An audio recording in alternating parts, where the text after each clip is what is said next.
अस्सलाम वालेकुम जी। ऑटोमेटा की क्लासेस के अंदर जो है हम फाइनाइट ऑटोमेटा के कॉन्सेप्ट के ऊपर हैं। ठीक है, और यहाँ पर जो है हमने मतलब काफ़ी सारी चीज़ें डिस्कस कर ली थी। इसके अंदर हमने ये देख लिया था कि फाइनाइट ऑटोमेटा जो है हमारे पास एक ग्राफिकल मेथड है लैंग्वेज को डिफाइन करने का, जिसके अंदर हम 5 चीज़ों की मदद से अपने लैंग्वेज को डिफाइन करते हैं। इसके अंदर हमारे पास कुछ नंबर ऑफ स्टेट्स होती हैं, एक इनिशियल स्टेट होती है, कुछ फाइनल स्टेट्स होती हैं, लेटर्स हमारे पास होते हैं और ट्रांजिशंस होती हैं। जैसे आपके सामने यहाँ पर बना हुआ भी है, ये हमारे पास इनिशियल स्टेट है, यहाँ से हमारी मशीन जो है काम करना शुरू करेगी। ये हमारी फाइनल स्टेट है, जहाँ पर हमारी जो मशीन है अपने इनपुट को एक्सेप्ट या रिजेक्ट एक्सेप्ट करेगी। और ये जो एरोज आपके पास है ये हमारे पास होती हैं ट्रांजिशन, और हर ट्रांजिशन के ऊपर कोई ना कोई आपके पास लेटर होता है जो आप एक स्टेट से दूसरे स्टेट की तरफ मूव करवा रहे होते हैं। तो बेसिकली ये इन चीजों की मदद से हमारे पास जो है फाइनाइट ऑटोमेटा बनता है। दो टाइप्स हमारे पास फाइनाइट ऑटोमेटा की हैं। एक हमारे पास होती है डिटर्मिनिस्टिक फाइनाइट ऑटोमेटा, डीएफए। एक हमारे पास होती है non deterministic finite automata, NFA. तो अब इन दोनों के अंदर मेन डिफरेंस क्या था ये भी हम ऑलरेडी पढ़ चुके हैं कि एक स्टेट से दूसरे स्टेट के ऊपर जाते हुए आपके पास एक लेटर एक ही बार आ सकता है। ऐसा नहीं हो सकता कि एक ही स्टेट से ये जो ए लेटर है ये दो स्टेट की तरफ जा रहा हो। तो डीएफए जो है इस चीज को अलाउ नहीं करता कि मतलब आपके पास जो है एक स्टेट से एक लेटर मल्टीपल स्टेट की तरफ जा रहा हो। ये एनएफए आपको अलाउ करता है, लेकिन डीएफए इस चीज को आपके पास अलाउड नहीं करता। यही इन दोनों के दरमियान मेन डिफरेंस है कि एक स्टेट से एक ही लेटर दूसरी स्टेट की तरफ जा सकता है, सेम लेटर मल्टीपल स्टेट के ऊपर नहीं जा सकता। तो अभी जो है हमने डीएफए किस तरह बनाते हैं वो यहाँ पे शुरू किया था कि डीएफए को बनाने के कुछ डिफरेंट तरीके थे। इनिशियल स्टेट को हम Q0 से डिनोट करते हैं और फाइनल स्टेट को हम डबल सर्कल के साथ डिनोट करते हैं, या इसको आप प्लस के सिंबल के साथ भी डिनोट कर सकते हैं। ठीक है, फिर हमने यहाँ पर कुछ एग्जांपल्स देखी थी जो कि आप अगर फॉर एग्जांपल ए बी ए के लिए जो है एक फाइनाइट ऑटोमेटा बनाने जा रहे हैं तो आप कुछ इस तरह बनाएंगे कि Q0 से ए पास होगा Q1 पे, Q1 से बी पास होगा Q2 पे, Q2 से ए पास होगा Q3, जो कि आपकी फाइनल स्टेट है इसके ऊपर। तो ये आपका जो ए बी ए इनपुट है ये एक्सेप्ट कर लिया जाएगा। इसी तरह हमने ए या और बी के लिए भी बनाया था। लूप के लिए हम इस तरह से मतलब ये एक सर्कुलर एरो बनाते हैं जो उसी स्टेट के ऊपर आ रहा होता है, तो ये एक तरीके से लूप को शो कर रहा होता है वगैरह वगैरह। काफी सारे एग्जांपल्स हमने ऑलरेडी इसके अंदर देख ली थी। फिर उसके बाद हमने इनिशियल स्टेट क्या होती है वो पढ़ा था, फाइनल स्टेट क्या होती है।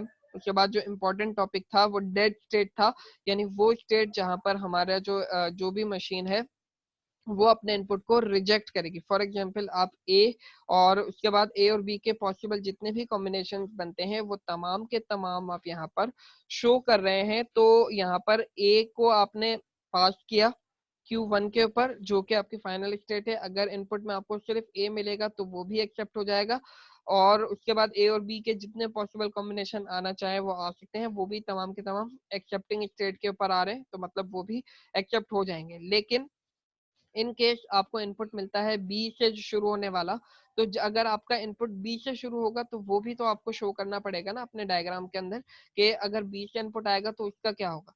तो बी वाले इनपुट को आप एक नई स्टेट बनाकर उसकी तरफ रीडायरेक्ट करेंगे कि अगर बी इनपुट आएगा तो वो एक डेड स्टेट की तरफ जाएगा, यानी डेड स्टेट पर आ जाने के बाद इनपुट जो है वो ट्रैप हो जाता है और वहां से फिर वो आगे नहीं जा सकता। जब इनपुट आपका ट्रैप हो जाता है तो आपकी मशीन को पता चल जाता है कि ये जो है आपका रिजेक्ट होने वाला इनपुट है, ये सही इनपुट मुझे नहीं मिला है, तो वो इस इनपुट को जो है यहाँ पर रिजेक्ट कर देगी। और फिर इस बी के आने के बाद भी तो फर्दर इनपुट मिल सकते हैं ना, यानी शुरू में अगर आपको इनपुट मिला है बी ए बी, तो बी जब आएगा तो वो ऑलरेडी यहाँ पर आ चुका है। उसके बाद ए यहाँ से आएगा और बी भी इसी लूप से आ जाएगा, तो बी ए बी जो है आपका रिजेक्ट कर दिया जाएगा क्योंकि वो डेड स्टेट के ऊपर है। यहाँ तक जो है हम पढ़ चुके थे, और हमने ये वाली एग्जांपल जो थी इसको यहाँ पर इस वाली मतलब एग्जांपल तक हमने लास्ट क्लास के अंदर पढ़ लिया था। इसको मैं अब दोबारा से डिस्कस नहीं कर रहा हूँ। इसको आप अगर नहीं जिसने नहीं देखा है वो पिछली क्लास के अंदर पिछली वीडियो के अंदर इस चीज को जाकर देख सकता है। अभी हम यहाँ से अपनी क्लास को आगे कंटिन्यू कर रहे हैं। ठीक है, तो अब देखें यहाँ पर आपने एक ऐसा फाइनाइट ऑटोमेटा बनाना है जो एग्जैक्टली सिर्फ और सिर्फ ए को एक्सेप्ट करेगा, और उसके लिए जो हमें अल्फाबेट दिया गया है वो ए और बी है। यानी आपके पास पॉसिबल इनपुट दो हैं, लेकिन आपने एक ऐसी लैंग्वेज या ऐसा आपने फाइनाइट ऑटोमेटा बनाना है जो सिर्फ और सिर्फ ए को एक्सेप्ट करेगा, इसके लिए इसके अलावा कोई और चीज एक्सेप्ट नहीं करेगा। यानी इसके लिए जो आप रेगुलर एक्सप्रेशन बनाएंगे वो आप सिर्फ L इज इक्वल टू ए बनाएंगे, यानी वो सिर्फ और सिर्फ ए को ही एक्सेप्ट करेगा, ए के अलावा कोई और चीज एक्सेप्ट नहीं करेगा। तो आप यहाँ से Q0 यानी अपनी इनिशियल स्टेट को शुरू करेंगे और ए को पास कर देंगे फाइनल स्टेट की तरफ। अब ए जो है आपका फाइनल स्टेट के ऊपर आ जाएगा और ये एक्सेप्ट हो जाएगा। अब अगर आप इस स्टेट के ऊपर हैं और आपका जो यूजर है वो बी इनपुट दे देता है, तो बी इनपुट अगर आ भी जाए तो वो ये लैंग्वेज एक्सेप्ट नहीं करेगी। तो आप क्या करेंगे, बी इनपुट को एक और स्टेट बनाकर यहाँ पर पास कर देंगे। ये जो है फाइनल स्टेट नहीं है, बल्कि ये आपकी जो है रिजेक्टिंग स्टेट है या डेड स्टेट है, जहां पर आपका जो इनपुट है वो रिजेक्ट किया जाएगा। तो बी जब यहाँ पर आपने पास किया रिजेक्टिंग स्टेट के ऊपर, तो ये वाली जो स्टेट है ये इसको रिजेक्ट करेगी और यहाँ पर आपका इनपुट जो है वो ट्रैप होकर रह जाएगा। तो अब इस स्टेट के ऊपर अगर आप देखें तो ए इधर जा रहा है और बी इधर जा रहा है, यानी हमारे पास दो ही पॉसिबल इनपुट हैं और उन दोनों को हमने इस स्टेट के लिए बना दिया है। ये वाली स्टेट के ऊपर देखें तो यहाँ पर ना आपने ए को डील किया है ना बी को डील किया है। तो अगर इस स्टेट के ऊपर आ जाने के बाद आपको ए या बी इनपुट मिलता है, तो आप उसको मतलब फाइनल सॉरी डेड स्टेट की तरफ फॉरवर्ड कर देंगे कि अगर यहाँ पे आने के बाद आपको ए इनपुट या बी इनपुट मिलता है, फॉर एग्जांपल आपको शुरू के अंदर डबल ए मिलता है, तो डबल ए भी ये लैंग्वेज एक्सेप्ट नहीं करेगी, क्योंकि इस लैंग्वेज ने कहा है कि ये एग्जैक्टली सिर्फ और सिर्फ एक ए को एक्सेप्ट करेगी। तो अगर डबल ए यहाँ मिलता है तो यहाँ से आपके पास ए जाएगा और यहाँ से फिर जब ए दोबारा जाएगा तो वो आप ऑटोमेटिकली डेड स्टेट के ऊपर आ जाएंगे और डेड स्टेट के ऊपर फिर उस इनपुट को रिजेक्ट कर दिया जाएगा। तो अगर फाइनल स्टेट पे पहुंचने के बाद आपको ए या बी दोनों में से कोई भी एक इनपुट मिलता है, तो आप ऑटोमेटिकली डेड स्टेट की तरफ आ जाएंगे। और डेड स्टेट पर आने के बाद भी अगर आपको ए या बी कोई इनपुट मिलता है तो भी आप यहाँ पर लूप हमने लगा दिया है, उसके बाद भी आप डेड स्टेट के ऊपर ही रहेंगे, यानी आपका जो इनपुट है वो रिजेक्टिंग स्टेट के ऊपर ही रहेगा। इस डायग्राम में अगर आप देखें तो Q0 जो है आपकी इनिशियल स्टेट है, Q1 आपकी फाइनल स्टेट है या एक्सेप्टिंग स्टेट है, और Q2 जो है आपकी डेड स्टेट है, यानी यहाँ पर इनपुट आने के बाद ट्रैप होकर रह जाएगा, यहाँ पर जो भी इनपुट आएगा वो रिजेक्ट हो जाएगा। तो होपफुली ये डायग्राम आपको समझ में आ चुका होगा।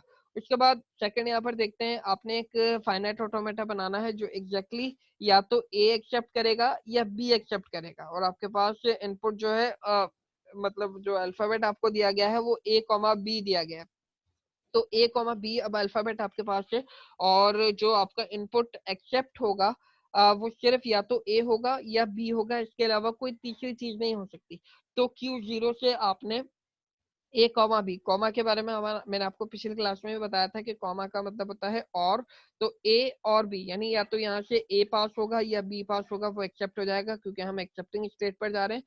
अब यहाँ से हमने ए को भी सेंड कर दिया, बी को भी सेंड कर दिया है, और यहाँ पर अगर हम देखें तो फाइनल स्टेट पे आने के बाद अगर आपको ए या बी कोई भी इनपुट मिलता है तो हम उसको रिजेक्टिंग स्टेट के ऊपर भेज रहे हैं या डेड स्टेट की तरफ भेज रहे हैं, ताकि आगे अगर कोई इनपुट हमें मिल जाता है एक्सेप्टिंग स्टेट पे आने के बाद तो वो जो है हमारे पास रिजेक्ट कर दिया जाए। और यहाँ पर आने के बाद भी हमने एक लूप लगा दिया कि फर्दर अगर हमें डेड स्टेट के ऊपर कोई इनपुट मिलता है, फॉर एग्जांपल आपको यहाँ पे एक इनपुट मिलता है बी डबल ए, तो बी डबल ए किस तरह होगा, आप यहाँ से बी को लेंगे, आप फाइनल स्टेट पर आ गए लेकिन अभी इनपुट खत्म नहीं हुआ है, तो ए फिर आएगा, ए के लिए ए आप यहाँ पर Q2 पे पहुंच जाएंगे, फिर उसके बाद एक और ए है तो आप दोबारा से यहाँ से ए को लेंगे, तो आप दोबारा से कहाँ पहुंच गए, रिजेक्टिंग स्टेट के ऊपर आ गए। तो रिजेक्टिंग स्टेट पे है यानी आप डेड स्टेट पर है, तो उसका मतलब है कि ये इनपुट जो है आपका रिजेक्ट कर दिया जाएगा। तो ये जो डायग्राम है ये या तो सिर्फ और सिर्फ आपका जब सिंगल ए आएगा तब एक्सेप्ट करेगा, या सिंगल बी जब आपके पास आएगा तब एक्सेप्ट करेगा, इसके अलावा कोई और इनपुट अगर इसको मिलता है तो वो आपका ये वाला जो डीएफए है ये उसको रिजेक्ट कर देगा। तो होपफुली ये दोनों डायग्राम्स आपको समझ में आ गए होंगे। यहाँ पर भी अगर आप देखें तो Q0 इनिशियल है, Q1 जो है फाइनल स्टेट है, और Q2 जो है आपके पास ये डेड स्टेट है। आगे चलते हैं। आगे वाला ये वाला जो आपके पास पहले यहाँ पर आप बहुत ध्यान से इसको देखें कि आपने एक फाइनाइट ऑटोमेटा एक ऐसी लैंग्वेज के लिए बनाना है that have be as a second letter defined over alphabet A comma B. अब आपको एक अल्फाबेट दे दिया गया है ए कॉमा बी, आपको एक फाइनाइट ऑटोमेटा या डीएफए बनाने के लिए दिया गया है जिसके हर स्ट्रिंग के अंदर सेकंड लेटर जो है बी होना चाहिए। ये लैंग्वेज की कंडीशन है। शुरू में यानी फर्स्ट लेटर पे कुछ भी हो इससे फर्क नहीं पड़ता, और सेकंड लेटर जो बी आ रहा है उसके बाद कुछ भी आगे इन्फिनिटली आ जाए इससे कोई फर्क नहीं पड़ता। लेकिन लैंग्वेज की डिमांड क्या है कि आपके पास जो भी मतलब स्ट्रिंग बनेंगे उनका जो सेकंड लेटर हो वो बी होना चाहिए। अगर आप इसके यहाँ पर एग्जांपल्स भी देखें तो ये लैंग्वेज क्या क्या एक्सेप्ट करेगी, ए बी, यानी शुरू में आपने ए लिया और सेकंड लेटर में आपने बी ले लिया तो ये आपका एक्सेप्ट हो जाएगा, और इसके बाद आप कुछ भी नहीं ले रहे हैं, आपकी मर्जी है क्योंकि इसकी कोई डिमांड नहीं है। डिमांड सिर्फ ये है कि सेकंड लेटर बी होना चाहिए। यहाँ पर देखें बी कॉम बी बी, तो बी जो है आपके पास फर्स्ट लेटर है, सेकंड लेटर आपका बी है। यहाँ पर देखें ए बी डबल ए, अब शुरू में कुछ भी हो बाद में कुछ भी हो इससे फर्क नहीं पड़ता, लेकिन सेकंड लेटर बी है। बी बी ए ए, अब यहाँ पर भी अगर आप देखें तो सेकंड लेटर बी आ रहा है ये एक्सेप्ट हो जाएगा, यहाँ पर भी सेकंड लेटर बी आ रहा है ये एक्सेप्ट हो जाएगा। जो ये लैंग्वेज रिजेक्ट करेगी वो कौन से इनपुट होंगे, जिनका सेकंड लेटर बी नहीं होगा बल्कि वो ए होगा। फॉर एग्जांपल आप इनपुट देते हैं डबल ए, तो ये जो लैंग्वेज है ये आपकी इनपुट को रिजेक्ट कर देगी, और अगर आप इनपुट देते हैं बी ए तो ये लैंग्वेज आपके मतलब इनपुट को जो है रिजेक्ट कर देगी। उसकी वजह क्या है, क्योंकि लैंग्वेज कह रही है कि मुझे इनपुट के अंदर सेकंड लेटर बी चाहिए। तो होपफुली ये लैंग्वेज काम किस तरह करेगी ये आपको समझ में आ गया। इसके लिए अगर आप रेगुलर एक्सप्रेशन बनाएंगे तो वो किस तरह बनाएंगे, यहाँ पर आप देखें L is equal to A plus B, A और बी, इसके ऊपर आप देखें कोई स्टार यहाँ पर नहीं लगा हुआ, यानी या तो शुरू में ए आएगा या बी आएगा। ठीक है, स्टार नहीं है या यहाँ पर कोई प्लस का ऑपरेटर भी ऊपर पावर में नहीं लगा हुआ, क्लीन पॉजिटिव ऑपरेटर। तो इसका मतलब ये है कि या तो शुरू में ए आएगा या बी आएगा, और ये रिपीट तो हो ही नहीं सकता क्योंकि पावर नहीं है। उसके बाद सेकेंड लेटर आपके पास आएगा बी, शुरू में इन दोनों में से कोई एक आप लेंगे, उसके बाद आपके पास सेकंड लेटर बी आ जाएगा, और बी के बाद आप ए प्लस बी के कोई भी ए प्लस बी का कोई भी पॉसिबल कॉम्बिनेशन यहाँ पर ले सकते हैं। तो ए प्लस बी होल स्टार का मतलब आप समझ ही चुके होंगे, अभी तक हम इसको काफी टाइम कर चुके हैं। तो ए और बी में से कोई एक आएगा, उसके बाद सेकंड लेटर आपका बी आएगा, और आखिर में उसके बाद कोई भी आप पॉसिबल कॉम्बिनेशन ले सकते हैं ए और बी का। तो ये तो हो गई हमारी रेगुलर एक्सप्रेशन। अब आते हैं इसके डीएफए के ऊपर कि इसका डीएफए जो है वो किस तरह बनेगा। यहाँ पर आपके सामने नजर आ रहा होगा डीएफए, तो देखें Q0 हमारी इनिशियल स्टेट है। यहाँ से हम शुरू करते हैं, ए कॉमा बी हमने पास किया, ए कॉमा बी का मतलब क्या है कि या तो ए यहाँ से पास होकर Q2 पर जाएगा या फिर यहाँ से बी पास होकर Q2 के ऊपर जाएगा। Q2 पर आने के बाद आपने बी को पास किया Q3 के ऊपर, सॉरी ये गलत हो गया, यहाँ पर ये Q3 होता और ये Q4 होता, मैं इसको चेंज कर दूंगा आपको जब साइन करूंगा उससे पहले। तो बल्कि इसको अभी चेक सही कर लेते हैं कि ये जो है हमारा Q3 है और ये जो है Q4 है, डेड स्टेट Q4 है, और ये जो है Q3 हमारी जो है फाइनल एक्सेप्टिंग स्टेट है। तो अब आप देख सकते हैं कि यहाँ पर अगर हम बात करें तो यहाँ से या तो ए और बी दोनों में से कोई एक Q2 पे जाएगा, Q2 से बी हमारा जाएगा हमारी फाइनल स्टेट की तरफ जो हमारी एक्सेप्टिंग स्टेट है, तो यहाँ से ये एक्सेप्ट हो जाएगा। उसके बाद ए और बी का कोई भी पॉसिबल कॉम्बिनेशन आ सकता है, तो उसको हमने यहाँ पर मतलब एक्सेप्टिंग स्टेट के ऊपर एक लूप लगा दिया है और ए कॉमा बी कर दिया है, यानी ए और बी के जितने भी पॉसिबल कॉम्बिनेशन हो वो Q3 के ऊपर ही यहाँ से मूव करेंगे, तो ये तमाम के तमाम जो इनपुट्स होंगे वो एक्सेप्ट हो जाएंगे। अब बात करते हैं डेड स्टेट की, कि यहाँ पर डेड स्टेट क्यों आएगी और मतलब कहाँ हम इसको लगाएंगे। तो देखें Q0 के ऊपर आप देखें ए और बी जो दो हमारे इनपुट्स हैं वो दोनों के दोनों हमने Q0 के ऊपर इस्तेमाल किए हैं। Q3 के ऊपर भी आप देखें तो A और B जो दोनों इनपुट हैं पॉसिबल, वो हमने इस्तेमाल कर लिए हैं। लेकिन Q2 के ऊपर अगर आप देखें तो Q2 के ऊपर हमने सिर्फ और सिर्फ B का इस्तेमाल किया है। अगर Q2 की जगह पर हमें इनपुट मिलता है A, तो A जब इनपुट हमें मिलेगा तो वो ऑब्वियसली हमें रिजेक्ट करना होगा, क्योंकि सेकंड लेटर के ऊपर हमें सिर्फ B चाहिए, हम A यहाँ पर एक्सेप्ट नहीं कर सकते। तो यहाँ से Q2 पर जब हमें A इनपुट मिलेगा तो हम इसको रिजेक्टिंग स्टेट की तरफ लेकर जाएंगे, जो कि है Q4। और यहाँ पर जब हमें A मिलेगा तो हम Q4 पर आ गए, और इसके बाद भी हमें कोई फर्दर इनपुट मिलता है तो हमने A, B का लूप लगा दिया है और हम कंटिन्यूसली इसी जगह पर ट्रैप होकर रह जाएंगे, और यहाँ पर कंटिन्यूसली हम Q4 के ऊपर ही रहेंगे। तो होपफुली ये चीज आपको समझ में आ गई होगी। अब अगर यहाँ से आप कोई सा भी मतलब स्ट्रिंग उठाकर देख लें, फॉर एग्जाम्पल BB AA को आप देखें, तो यहाँ से देखें, पहले हमने यहाँ से इन दोनों में से कोई एक लेना है, तो हमने यहाँ से B को लिया, फिर उसके बाद सेकंड बी हमारे पास आ गया, हम फाइनल स्टेट के ऊपर आ गए, तो हमारे पास डबल बी बन चुका है। डबल बी बनने के बाद यहाँ से हमने ए को लिया, और फिर दोबारा से हमने यहाँ पर ए को लिया, तो डबल बी डबल ए जब हमने इनपुट पूरा रीड आउट किया है तो हम दोबारा से फाइनल स्टेट के ऊपर पहुंचे हैं, यानी ये जो इनपुट है ये हमारा एक्सेप्ट कर लिया जाएगा। और अगर हम बी ए को देखें तो यहाँ से जब हमने बी को लिया फॉर एग्जाम्पल, और फिर जब हम ए को रीड करेंगे तो हम ऑटोमेटिकली रिजेक्टिंग स्टेट के ऊपर आएंगे, और हमारा जो इनपुट है बी ए ये रिजेक्ट कर दिया जाएगा, और हम Q4 पर पहुंच जाएंगे, जो कि हमारी डेड स्टेट है। तो ये वाला जो आपको डायग्राम है ये होपफुली समझ में आपको आ चुका होगा कि ये किस तरह काम कर रहा है, डेड स्टेट इधर किस तरह काम कर रही है। आप लोगों ने क्या करना है, इस तरीके के कुछ इनपुट्स को बनाना है, और इन इनपुट्स को इस पर्टिकुलर डायग्राम के अंदर पुट करके देखना है कि ये पर्टिकुलर डायग्राम सही तरीके से वर्क कर रहा है या नहीं कर रहा। आगे चलते हैं। यहाँ पर जो है आपने एक और मतलब डीएफए बनाना है। इसकी एग्जांपल को मैं पहले आपको समझा देता हूँ कि इसमें करना क्या है। कि देखें, draw FA for the language that have exactly 4 ones in every string, और जो आपको अल्फाबेट दिया गया है वो 0,1 है।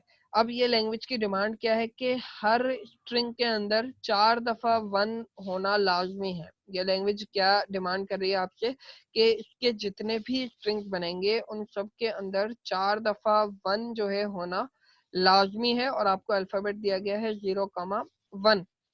तो ये जो इनपुट एक्सेप्ट करेगी वो कौन कौन से हो सकते हैं।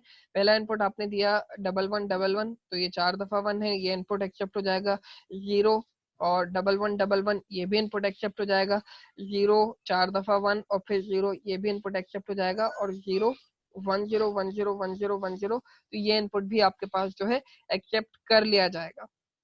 तो मतलब 1 कहीं पर भी हो पूरे स्ट्रिंग के अंदर, इससे कोई फर्क नहीं पड़ रहा, लेकिन जो टोटल 1 है वो 4 होने चाहिए। 4 से ज्यादा होंगे तब भी, 4 से ज्यादा 1 होंगे तब भी वो रिजेक्ट कर देगा। 4 से कम अगर आपके पास मतलब 1 होंगे तब भी वो रिजेक्ट कर देगा। जैसे अगर आपने 5 दफा 1 दिए हैं तो भी ये लैंग्वेज आपकी मतलब इनपुट को रिजेक्ट कर देगी। अगर आपने 3 दफा 1 दिया है तब भी आपके इनपुट को जो है वो रिजेक्ट कर देगी। इसमें पोजीशन के लिए कोई डिमांड नहीं है कि 1 कहाँ होना चाहिए, सिर्फ उसकी क्वांटिटी के ऊपर यहाँ पे बात हो रही है कि 4 दफा 1 हर स्ट्रिंग में लाजमी होना चाहिए। 4 दफा से कम या 4 दफा से ज्यादा होगा तो वो इसको रिजेक्ट कर देगी। अब आते हैं इसकी रेगुलर एक्सप्रेशन के ऊपर कि इसकी रेगुलर एक्सप्रेशन कैसे बनेगी। तो आपके सामने यहाँ पर रेगुलर एक्सप्रेशन बना दी गई है। देखो, 0 के ऊपर स्टार है, फिर 1 है, फिर 0 स्टार 1, 0 स्टार 1, 0 स्टार 1 और 0 का स्टार। अब अगर आप देखें तो हमने इसके अंदर टोटल 4 दफा 1 का इस्तेमाल किया है, और हर 1 से पहले हमने 0 का स्टार लगाया है, और हर 1 के बाद 0 का स्टार लगाया। यानी 1 से पहले चाहे कितनी दफा भी 0 आ जाए कोई फर्क नहीं पड़ता, 1 के बाद कितनी दफा भी 0 आ जाए इससे कोई फर्क नहीं पड़ता। लेकिन जब 1 की हम बात कर रहे हैं तो सिर्फ और सिर्फ 4 दफा 1 इसके अंदर होने चाहिए। 0 के ऊपर हमने कोई कैद नहीं लगाई है, 0 जितनी टाइम्स भी आना चाहे यहाँ पर आ सकते हैं। 1 से पहले भी 0 है, 0 का स्टार है, और 1 के बाद भी 0 का स्टार है। तो होपफुली ये रेगुलर एक्सप्रेशन आपको समझ में आ रही होगी कि ये रेगुलर एक्सप्रेशन सिर्फ और सिर्फ 4 वंस को ही एक्सेप्ट करेगी। 0 चाहे इसमें कहीं पर कितने भी हों उससे कोई फर्क नहीं पड़ता, लेकिन 4 या 4 से कम इनपुट में अगर 1 मिलेंगे तो वो इसको ऑटोमेटिकली रिजेक्ट कर देगी। होपफुली रेगुलर एक्सप्रेशन आपको समझ में आ चुकी है, और रेगुलर एक्सप्रेशन की भी हम काफी सारे एग्जांपल्स कर चुके हैं, तो ये भी आपको समझ में आ ही गई होगी। अब चलते हैं इसके डीएफए की तरफ। इसका जब आप डीएफए बनाएंगे तो वो कुछ इस तरीके का बनेगा। देखो, अभी थोड़ी देर के लिए इन लूप को भूल जाते हैं। सिंपली आपने क्या किया, Q0 से 1 पास किया Q1 पर, Q1 से आपने 1 पास किया Q2 पर, Q2 से आपने 1 पास किया Q3 पर, और Q3 से 1 पास किया आपने Q4 के ऊपर। तो अब यहाँ से लेकर आपने Q4 जो हमारी फाइनल स्टेट है यहाँ तक 4 दफा 1 पास कर दिया, यानी अगर आपके पास 4 दफा 1 आएगा तो वह एक्सेप्टिंग स्टेट तक पहुंच ही जाएगा। अब आपको 1 से पहले 0 का लूप लगाना है, 0 का स्टार है तो आपने 1 से पहले 0 का लूप लगा दिया, Q1 के ऊपर भी आपने 0 का लूप लगा दिया, Q2 पर भी, Q3 पर भी, और आखिर के अंदर भी आपने Q4 का एक लूप लगा दिया। तो होपफुली यहाँ तक आपको बात समझ में आ चुकी होगी कि ये किस तरीके से काम कर रहा है, यहाँ तक ठीक है। अब अगर फॉर एग्जाम्पल आपके पास 4 दफा 1 आ चुका है, उसके बाद कोई 5वां 1 भी आ जाता है इनपुट के अंदर, तो आप क्या करेंगे, 4 दफा 1 तो जब आपके पास आएगा तो आप फाइनल स्टेट तक पहुंचेंगे, लेकिन अगर आपके पास 5वां इनपुट भी 1 आ रहा है तो आप यहाँ से जाएंगे final state, sorry dead state की तरफ, जो कि है Q5। Q5 के ऊपर जब आप आएंगे तो ये आपका 1 लेकर जाएगा डेड स्टेट पर, और वो जो इनपुट है आपका रिजेक्ट कर दिया जाएगा। उसके बाद भी अगर कोई 0 या 1 इनपुट में आता है तो वो भी आपके पास final state, sorry dead state के ऊपर रहेगा, और डेड स्टेट वाले जितने भी इनपुट होते हैं वो रिजेक्ट कर दिए जाते हैं। अब आप इनमें से कोई सा भी मतलब इनपुट उठाकर देख लें। फॉर एग्जांपल हम ये वाला इनपुट इसमें पुट करके देखते हैं, 0 और 4 दफा 1। तो देखो, शुरू हम करेंगे यहाँ पर 0 से, तो 0 हमने यहाँ पर देखा 0, तो हम Q0 पर दोबारा आ गए, फिर उसके बाद 4 दफा 1 है, तो 1 2 3 4 दफा 1, तो हम फाइनल स्टेट पर पहुंच गए, हमारा इनपुट खत्म हो गया। तो इसका मतलब क्या हुआ कि ये इनपुट जो है एक्सेप्ट हो गया। अगर हम ये वाला इनपुट को देखें तो 0 1 0 1 0 1 0 1, 4 दफा 0 1 है, और आखिर में हमारे पास एक 0 आ रहा है। तो इसको देखें तो देखो, यहाँ से हम जाएंगे 0 1, फिर यहाँ से हमने पढ़ा 0 1 0 1 0 1, ये 4 दफा 0 1 हो गया, और आखिर के अंदर 0 है, तो हमने आखिरी 0 पढ़ा, तो हम फाइनल स्टेट के ऊपर दोबारा आ गए हैं, तो ये हमारा एक्सेप्ट हो जाएगा। तो इसका मतलब क्या हुआ कि जब तक हमारे पास 4 दफा 1 है तब तक हमारा इनपुट एक्सेप्ट होता रहेगा। अब ये रिजेक्टिंग इनपुट को देखते हैं, 5 दफा 1 हमारे पास आ रहा है, तो यहाँ से 1 2 3 4 दफा हमने पढ़ा। अब हमारे पास आगे जब हम 1 को रीड करेंगे तो हम कहाँ जाएंगे, Q5 के ऊपर जाएंगे, और Q5 के ऊपर जैसे ही हम आ गए हैं तो इसका मतलब ये है कि हम डेड स्टेट के ऊपर आ गए हैं, और डेड स्टेट से निकलने का हमारे पास कोई तरीका नहीं होता। तो हमारी मशीन ऑटोमेटिकली समझ जाएगी कि डेड स्टेट के ऊपर जो भी इनपुट आएगा वो मुझे रिजेक्ट करना है, तो वो ऑटोमेटिकली आपका 5 दफा जब 1 आप दे रहे हैं तो वो आपका रिजेक्ट हो जाएगा। इसी तरह 00 111 अगर आप इनपुट देंगे तो 00 को यहाँ से 2 दफा 0 को उठाएगा, क्योंकि आप लूप के ऊपर हैं, और 1 2 और 3 दफा 1 आपका इनपुट यहाँ पर खत्म हो गया है Q3 के ऊपर। यानी Q3 जो है ये एक नॉर्मल स्टेट है, ये ना आपकी डेड स्टेट है, ये ना आपकी फाइनल स्टेट है। तो अगर आप इनपुट फाइनल स्टेट तक नहीं पहुंचा पाते हैं तो वो भी ऑटोमेटिकली आपका इनपुट जो है वो रिजेक्ट हो जाता है, क्योंकि आपका इनपुट जो है वो फाइनल स्टेट तक पहुंच ही नहीं पाया। जब तक आपका इनपुट जो है फाइनल स्टेट तक नहीं पहुंचेगा तब तक वो एक्सेप्ट नहीं माना जाएगा। तो ये वाला जो इनपुट है ये भी ऑटोमेटिकली आपका रिजेक्ट कर दिया जाएगा। तो होपफुली ये वाली एग्जांपल आपको समझ में आ गई होगी। थोड़ी सी मुश्किल एग्जांपल है, लेकिन इसके ऊपर आप थोड़ी सी प्रैक्टिस करेंगे, इसको बनाने की कोशिश करेंगे खुद से, तो आपको ये चीजें और ज्यादा क्लियर हो जाएंगी कि ये किस तरह काम कर रहा है। अच्छा, अब आपके जहन में ये भी क्वेश्चन आ सकता है कि डेड स्टेट हमने सिर्फ Q4 के ऊपर ही क्यों लगाई है। तो इसकी वजह यह है कि देखें, Q0 के ऊपर आप देखें तो हमने 0 रीड किया और 1 रीड किया, यानी Q0 के ऊपर जब हम हैं तो हमने 0 भी रीड किया है और यहाँ पर 1 भी रीड कर लिया। तो यानी एक स्टेट के ऊपर दोनों इनपुट हम पढ़ चुके हैं। Q1 पर भी आप देखें तो हमने 0 भी रीड कर लिया है, 1 भी रीड कर लिया है, तो हम आगे जा रहे हैं। यहाँ पर भी कोई तीसरा इनपुट है ही नहीं।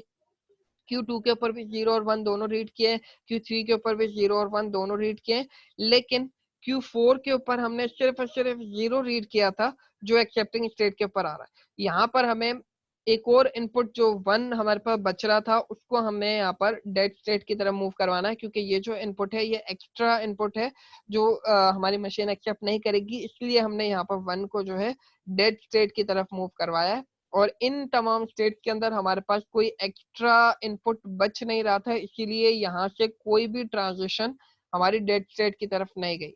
तो होपफुली यहाँ तक आपको ये मतलब जो एग्जांपल्स आज की क्लास के अंदर हमने देखी है ये समझ में आ गई होंगी। इनकी आपको अच्छे से प्रैक्टिस करनी होगी, क्योंकि पेपर के अंदर काफी सारे एग्जांपल्स आपके पास आ सकती हैं डीएफए से रिलेटेड।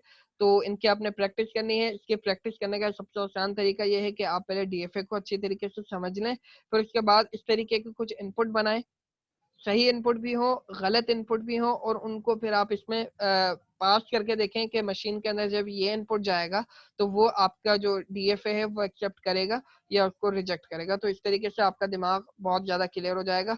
Q0 इसके अंदर आपकी इनिशियल स्टेट है, Q4 जो है आपकी फाइनल स्टेट है, और Q5 जो है वो आपकी यहाँ पर डेड स्टेट है। तो होपफुली यहाँ तक आपको ये चीज समझ में आ चुकी होगी कि ये किस तरीके से काम कर रहा है। तो इस क्लास को यहाँ पे वाइंड अप करते हैं, और इंशाल्लाह नेक्स्ट क्लास में इसकी कुछ और एग्जांपल्स हैं उनको भी हम यहाँ पर देखेंगे। अल्लाह हाफिज।